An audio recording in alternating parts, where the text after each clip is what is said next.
Hi guys, Dr. DiNezza here with Triangle IBS with a new series. This one is going to be all about what is IBS. Now I know I have a whole nother series about SIBO mistakes, and that is one big important cause that we're going to get to, down the road. But I actually want to start with my two favorite causes of IBS that are really more misdiagnoses than anything else. The first one in this list is lactose intolerance. Now I know this one's a total bummer because everybody wants to eat ice cream until it squirts out their ears. But hear me out. It's so, so common.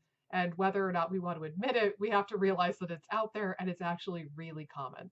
Um, for Caucasian descent people like myself, I have predominantly Swedish and German and French background. So in my genetic pool, it's not quite as common. So for Caucasians of European descent, it's somewhere like I think I've seen estimates of 4%. Let's be a little bit overly cautious and we'll say maybe 10% or even 15%, depending where you're from or where your family is from.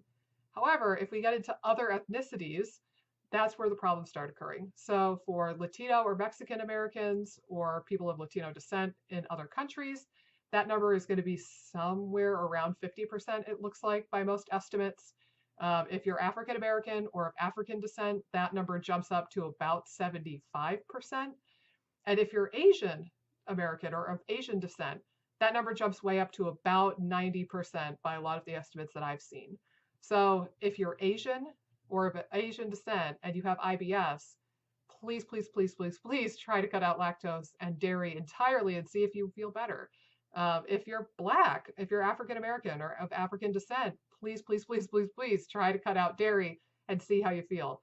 And even Latinos and even white people like me, Caucasians, it's still pretty darn common. You would be surprised. And there's a lot of other consequences that can be due to dairy anyway. For me, I'm not lactose intolerant, but I can't handle the protein in dairy, the casein particularly. So I react to it as a food sensitivity as opposed to an intolerance. So there's a lot of reasons to try to cut out dairy.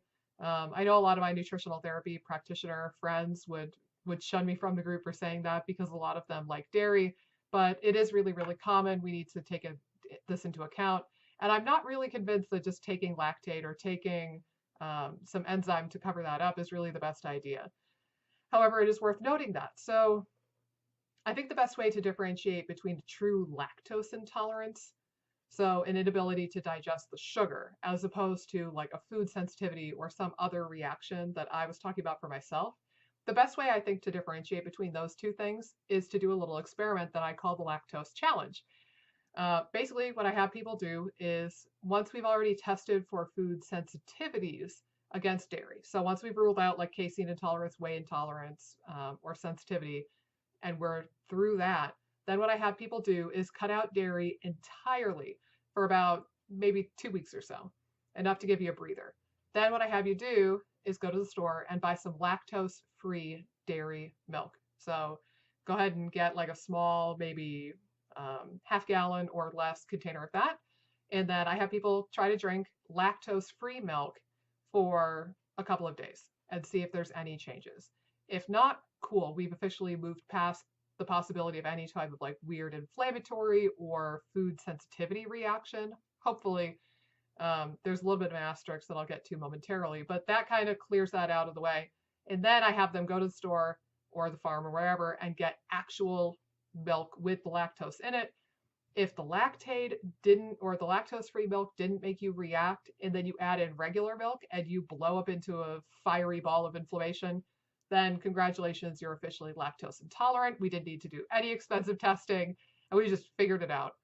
23andMe is another one that they actually look for some of the genetics of lactose intolerance, so you could do that as kind of a starting point. But I think just doing that little trial for a couple of weeks really was helpful for people.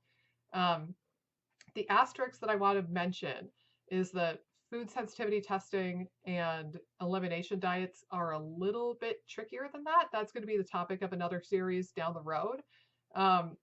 Sometimes if you're not cutting out all of the things that you're sensitive to, just doing that kind of a elimination diet isn't going to do anything. So for example, if you're sensitive to gluten and dairy, and you just cut out dairy, the inflammation from the other reaction, from the sensitivity to gluten, might be enough that you don't notice the difference. And that actually happened to me personally. Again, I'll talk about that in another video. But just keep that in mind, that I really advocate, if you're hunting for food sensitivities, actually doing the blood work for that. I like Cyrex Labs, and I'll link that in the description also. So I think there's merit to testing it and then doing like a little bit more of a trial after that. But anyway, that's a topic for another video. Have a great day, and I'll see you in the next one.